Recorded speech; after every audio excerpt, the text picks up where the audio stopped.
our own personal priority, but it's something we work with collaborators. If they have certain molecules they like tested in our worm model or something, we are happy to do that.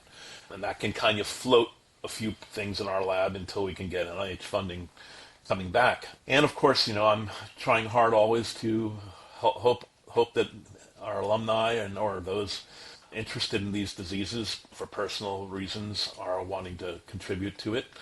But I put my money where our mouth is. Not just me and my wife together. We donate large quantities of money to the University of Alabama that are dedicated to funding students doing research in summers over our lab. We have a fund that we donate to annually, and this year it paid for 8 undergraduates to work in the summer, full time, wow, for 40 hours a week for 10 weeks.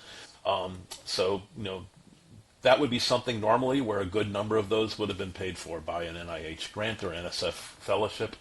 But we are paying ourselves to keep it going because we made a promise to them that if you join our lab, we're going to fund you in the summer. You got a job, don't worry about it. That continuity of effort from semester through summer through semester through summer is something we look for when we select students in our lab, that they want to do that over the course of their entire collegiate career, so that by the time they're applying for professional schools, medical, graduate school, etc., that they have really been part of a project, they really know what they're doing, and they've been published usually. And that continuity of effort is something that we really feel strongly. We've trained 11 Goldwater scholars in our lab, which is kind of the equivalent of a Rhodes Scholarship for science.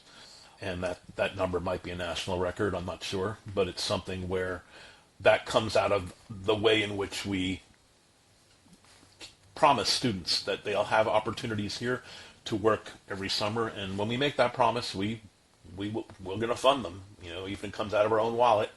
So that is something that I can't do every year.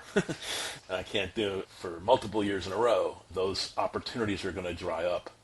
I hope that we'll have some changes offered these talented students who really want to make a difference with their time. It's not uncommon to find students in our lab nights, weekends, weekend nights, working hard toward cures for Parkinson's and Alzheimer's. This is what they do in college outside the classroom. This is like if they came here to play on our football team, the Crimson Tide. Instead of doing their weightlifting and training and all that, well, they're doing lab work. Nights sitting at the microscope, weekends doing, crosses, genetic crosses with worms.